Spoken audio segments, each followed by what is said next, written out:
누가복음 14장 25절부터 35절까지 말씀. 제가 신학교에 다닐 때에 그러한 책이 나온 적이 있습니다. 언젠가도 제가 잠깐 언급을 한 것 같은데, 영어로 제목이 이제 Hard Sayings of Jesus라고 그래서 예수님이 말씀하신 어려운 말들입니다. 그 중에 하나가 오늘 본문 말씀입니다. 오늘 본문 말씀 굉장히 어려운 말입니다. 여러분, 힘든 말입니다. 좁은 문으로 들어가는 것도 쉽지 않지만 우리에게 하시는 말씀은, 너희가 내 제자가 되려면 내 소유, 내 부모, 내 처자식, 그리고 생명도 다 버려야 된다고 말씀하십니다. 여러분, 쉬운 말씀이 아닙니다. 굉장히 받아들이기 어려운 말씀입니다. 이렇게 말씀하셨습니다. 너희가 내 제자가 되기 원하느냐? 그렇게 오너라. 26절 말씀 우리 다시 한번 한 목소리 읽어보겠습니다. 시작. 물은 내게 오는 자가 자기 부모와 처자와 형제와 자매와 및 자기 목숨까지 미워하지 아니하면 능히 내 제자가 되지 못하고 말씀하십니다. 여러분, 그리스도 예수를 우리가 구세주라고 이렇게 부릅니다. 구세주, 영어로 보게 되면 이제 Savior and Lord인데, Savior, 우리를 구원하신 분이십니다. 십자가에서 여러분과 저의 죄를 대속하셔서 돌아가셨습니다. 돌아가심으로 사망을 이기시고 죄의 대가를 치르시고 그 예수를 믿기만 하면 우리의 구세주가 되셔서 우리가 구원을 받는다고 말을 합니다. 성경의 진리입니다. 그러나 구원자이시며 주인이십니다. 롤드라고 말하죠. 우리를 구원하셨을 뿐 아니라 그분이 우리의 주인이 되시기 때문에 그분이 가신 그 삶, 우리가 쫓아가야 된다고 이렇게 이해하죠. 사실 이 부분에 대해서는 초대교회 이후로부터 계속 교회 안에 있는 신학적인 논쟁거리이기도 합니다. 우리가 예수를 나의 구세주로, 구원자로 받아들일 때에 주인까지 인정하고 받아들이는 것인가 아닌가, 언제 우리가 구원자 이상의, 즉 주인으로 알게 되는 것인가, 여기에 대한 신학적으로 논쟁이 참 많습니다. 현실적으로 보게 되면은 예수를 믿는 사람이 처음부터 그가 주인이라는 걸 알지 못합니다. 나를 위해, 우리가 복음을 전할 때 그렇게 말합니다. 나를 위해 십자가 죽으신 그 예수를 믿으면 여러분 구원받습니다. 그거 좋아서 예수 믿죠, 처음에. 우리의 구원자이시기 때문에. 그러나 그분이 구원자 이상이시라는 것이죠. 그분이 우리의 주인이십니다. 우리의 롤드라고 말합니다. 구주라고 말합니다. 그러면은 예수를 구주로 믿고 따라가는 사람들의 삶이 어떠한 삶이 되어야 될까? 오늘 그 중에 하나가 굉장히 어려운 말씀을 드렸는데, 다 버릴 준비가 되어 있느냐? 소유까지 다 버릴 준비가 되어 있느냐? 목숨까지도 나를 위해서 버릴 준비가 되어 있느냐? 그래서 제자가 된다는 것은 첫 번째는 가족까지도 미워할 수 있는, 소유와 목숨까지도 버릴 수 있는, 예수를 따르면서 예수를 잘 따르지 못하게 하는 것이 만약에 있다면 그것까지 다 버릴 수 있는 것인가? 물론 가서 예수 따르겠다고 이혼하고 처자식 다 버리고 오라는 소리 절대 아닙니다. 그 무엇이 되었든지 간에 예수를 섬기고 따르는 데 있어서 방해가 되는 것들이 있다면 그런 것을 다 저버리라는 것이죠. 예수님보다 더 사랑하는 것이 있다면 안 된다는 그런 말씀입니다. 여러분, 배우자가 그 가운데 들어갈 수 있습니다. 자녀도 들어갈 수 있습니다. 내 소유도 들어갈 수 있습니다. 이거는 제가 드리는 말씀이 아니라 항상 말씀에 있는 말씀입니다. 무엇이 되었든지 간에, 그 무엇이 되었든지 간에 예수를 더 사랑하는 것, 따르는 것에 방해가 된다면, 걸림돌이 된다면 그것을 던져버릴 마음의 준비가 되어 있느냐? 쉽지 않죠, 여러분. 저도 쉽지 않습니다. 그러나 그것을 저에게 요구하신 주님의 말씀인데, 아마도 다메섹으로 가던 사도 바울을 사울이 예수님을 만난 다음에 그의 삶은 180도로 변합니다. 정말 삶이 그렇게 드라마틱하게 변한 사람은 없지요. 빌립보서 3장에 있는 말씀 보게 되면은 그 예수 만난 사도 바울의 고백, 우리가 잘 알고 있는 말씀인데 잠깐 한번 읽어보겠습니다. 빌립보 3장 10절에서 12절까지의 말씀. 내가 그리스도와 그 부활의 권능과 그 고난의 참여함을 알려하여 그의 죽으심을 본받아 어찌하든지 죽은 자 가운데서 부활에 이르려 하노니, 내가 이미 얻었다 함도 아니요 온전히 이루었다 함도 아니라 오직 내가 그리스도 예수께 잡힌 바 된 그것을 잡으려고 쫓아가노라. 예수의 제자로 살아가는 삶의 모습이 아닌가. 지금까지 달려온 것, 어떤 일이었든지 간에 뭐 잘한 일 못한 일 많이 있을 것입니다. 후회되는 일, 이런 거 다 생각하지 않냐고. 내가 지금 앞에 있는 것, 그것을 향해서 아직 이루지 못했습니다. 온전하지 않습니다. 달려가는 그 삶의 모습, 그리스도의 고난에 참여하고 십자가의 죽음에 동참하기 원하는 그러한 마음과 오늘 주신 말씀은 저는 동일하다고 생각합니다. 다 버리고 나를 쫓아와라 하시는 말씀. 그러면서 주시는 그 비유가 이제 두 가지 비유를 주시죠. 하나는 망대를 세울 때에 어떻게 세울 것인가 너희들이 계획하지 않고 망대를 세우냐. 또 하나는 전쟁을 나가는 사람이 지금 조건이 얼마인가 알아보지 않고 무턱대고 나갔다가 할 수 있느냐. 우리에게 지혜롭게 성령께서 은혜를 주셔서 이것을 보고 이해하고 쫓아오라는 말씀입니다. 따라오라는 말씀입니다. 여러분이 망대에 세우는 비유를 보면서 제가 생각난 그러한 모습은 어떠한 모습이냐면, 제가 중국을 떠난 지 10년이 됐지만 지금도 중국을 가면은, 제가 3년 전에 마지막으로 갔다 왔는데 지금도 중국은 곳곳에서 건물이 올라가고 있습니다. 어디를 가나 건물을 많이 세우고 있습니다. 지금도. 그러나 제가 살던 곳에서 제가 가끔가다 봤던 것이 뭐냐면, 건물을 짓기 시작하다가 못 끝낸 건물들이 있어요.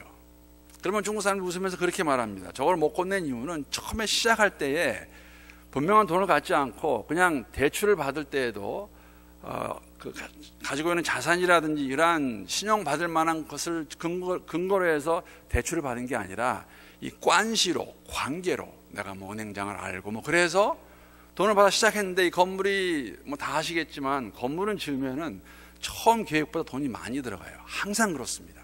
뭐 이게 집이 되었던 건축이 되었던, 그러면 돈이 더 필요한데 이게 나중에 감당이 안 돼가지고 건물을 짓다만 뼈대만 있는, 건물 층이 있는데 문을 놓고 아무것도 없는, 정말 보기 흉합니다. 거기 누가 들어가냐면은 중국에도 노숙자가 있어요. 노숙자들이 가서 그냥 거기서 자요. 그냥 천막 쳐놓고 막 이렇게 해놓고. 그게 5년 10년 가도 지어지지 않습니다. 그냥 버려진 건물로 되어 있어요. 그러한 모습을 생각해 보았습니다. 우리가 예수를 따르겠다고 말하는데 혹시 우리의 삶의 모습이 그러한 모습이 아닐까. 짓다만 망대같이, 짓다만 건물같이 뭐가 있는 것 같은데 아닌 것 같은. 싸움을 하러 나갈 때에도 지금 2만 명의 적군이면 여기서 어떻게 준비해야 되겠습니까? 이 망대와 이 적군의 비유는 다른 것이 아닙니다. 오늘 이 말씀이 어려운 것 같이 예수를 쫓아가는 삶도 따르는 삶도 쉽지 않다는 것이죠. 여러분, 성경 어디에 봐도 우리가 예수 믿고 우리의 삶이 더욱더 잘 살게 되고 좋을 것이고 문제가 없다는 말을 주는 한 군데도 없습니다. 우리가 예수를 따라가면서 하나님께 주신 힘을 주실 것입니다. 우리에게 주신 약속의 말씀은 다른 게 아니에요. 임마누엘의 하나님이세요. 어떠한 상황에 들어간다 할지라도 그것을 이길 수 있는 힘 하시는 말씀이, 십자가를 지고 자기 십자가를 지고 쫓아라고 말씀하십니다. 여러분, 이게 예수의 십자가가 아닙니다. 예수의 십자가는 골고다의 죽음이었습니다. 똑같은 십자가를 원치 않으십니다. 내가 골고다에 죽은 것 같이 너희들도 골고다의 십자가를 지고 나를 쫓아오라. 제가 말하는 골고다의 십자가는 예수님과 십자가에서 달려라 그런 말은 아니에요. 내 십자가 지고 쫓아와라. 여러분과 제가 지어야 될 십자가가 있습니다. 예수 믿기 때문에. 저는 목사이기 때문에 저 십자가가 있습니다. 여러분은 장로이기 때문에, 집사이기 때문에, 아니면 더 나아가서 예수 따르는 제자이기 때문에 지어야 할 십자가가 있으세요. 분명히 있습니다. 없으면 말이 안 됩니다. 예수님 말씀하셨는데 내 십자가로 나를 쫓아오느라. 내가 지어야 될 십자가. 오늘 새벽에 앉아서 그런 생각 해봤습니다. 저는 물론 감사해요. 왜냐하면 제가 새벽에 일어나는 것을 그렇게 힘들지 않습니다. 제가 LA에서 여기 올라올 때 가장 크게 걱정했던 게 말씀드린 것 같이 이거 한국 목회하면 새벽 기도하는데 이거 감당할 수 있을까?